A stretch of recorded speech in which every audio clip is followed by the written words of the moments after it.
Inside America's Most Cursed House, Part 1. Every town has a story that refuses to die.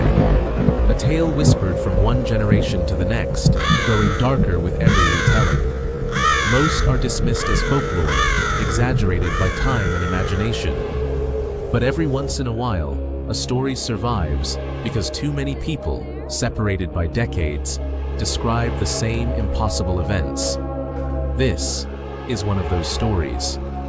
Hidden somewhere in the American countryside, beyond miles of quiet back roads and dense woodland, stands an abandoned Victorian mansion.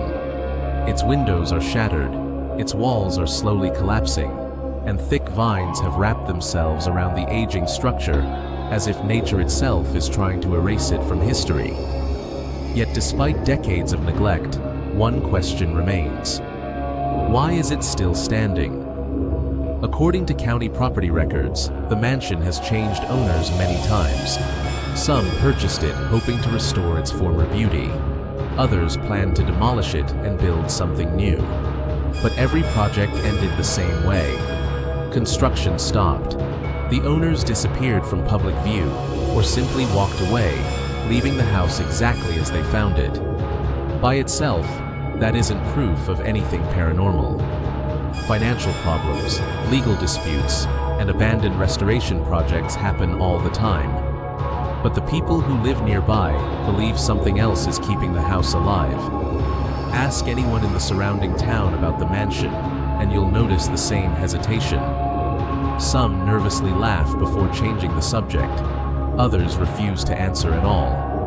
And those willing to speak almost always end with the very same warning. Never stay there after dark. That warning has existed for more than a century. Historical records confirm that the mansion was built during the late 19th century by a wealthy businessman determined to create the grandest home in the region. Newspaper archives describe elegant architecture, imported materials, and years of careful construction. On paper, it was nothing more than an ambitious building project. Yet personal journals from construction workers tell a very different story. Several laborers claimed they heard footsteps echoing above them while working inside the unfinished house. The strange part was that the second floor had not even been built yet. Others reported tools disappearing overnight, only to reappear in places they had already searched repeatedly. Individually, each incident could be explained away. Construction sites are chaotic places. Tools get misplaced. Sounds echo through unfinished buildings. But when the same experiences appear again and again in unrelated accounts, the pattern becomes much harder to ignore. One carpenter reportedly quit without collecting his final paycheck. Years later, according to local historical interviews, he finally explained why. "I kept hearing someone walking above me, where there shouldn't have been a floor." No official investigation followed. There was no police report, no newspaper headline. Only another unsettling story added to the growing legend. Despite the rumors, construction continued. When the mansion was finally completed, it was considered one of the finest homes in the county. Guests admired its sweeping staircase, glittering crystal chandeliers, handcrafted woodwork, and impressive library. For a brief time, the house represented wealth, success, and luxury. Then the servants began leaving. Household employment records show an unusually high turnover during the mansion's first year. Historians point out there are many ordinary reasons this could happen. Domestic service was difficult work, and employees often moved between households. But stories preserved within local families describe something far more disturbing.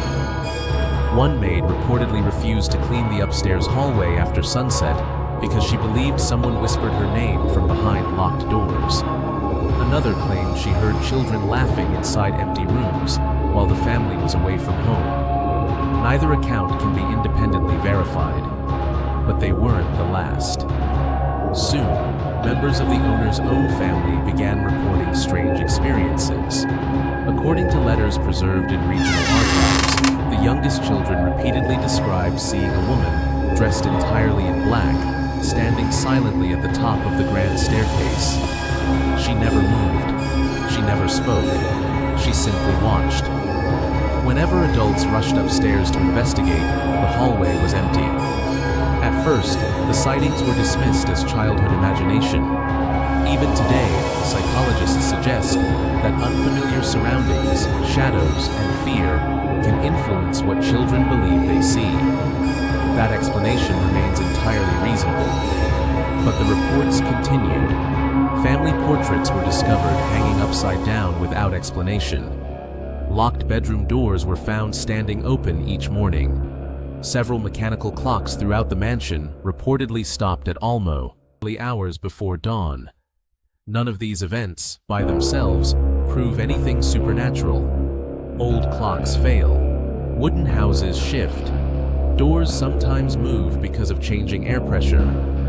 Every individual event has a logical explanation. The mystery begins only when they all happen together. Then came the incident that changed everything.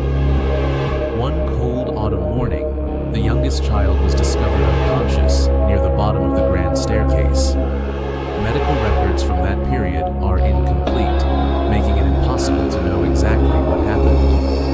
Doctors reportedly found no serious injuries, and after several days, the child regained consciousness. Family members leaned in, hoping for an explanation. The child opened their eyes, looked toward the bedroom door, and quietly whispered, "She told me not to go downstairs." When asked who she was, the child never answered. According to family accounts, those were among the last words they ever spoke about that morning. Whether the silence came from trauma, illness, fear, or something beyond explanation remains unknown. From that moment on, the mansion's reputation spread far beyond the surrounding town. Travelers claimed they saw lights moving through empty windows long after the family had gone to bed. Farmers reported hearing distant voices drifting across quiet fields in the middle of the night. Hunters refused to enter the nearby woods after describing the overwhelming feeling that someone, or something, was silently watching them. None of those stories can be confirmed as fact, but together they transformed an ordinary Victorian mansion into one of America's most enduring ghost stories. Over the decades, families continued moving in. None stayed for long. Official ownership records document each sale. What they don't explain is why so many former residents refuse to discuss what happened inside. Some reported photos, others walked away when the mansion was mentioned. Only one family agreed to speak on it. He looked directly into the camera. Mr. Silence, then quietly said, "People think the house is haunted. I don't believe that. I think the house remembers everything since he never explained what it meant. Before anyone could ask another question, he stood up, turned away, and left." What did he experience inside those walls? Why did so many people abandon the house? And what would happen when a modern documentary team finally decided to spend the night inside America's most cursed house? Those answers were waiting just beyond the front door.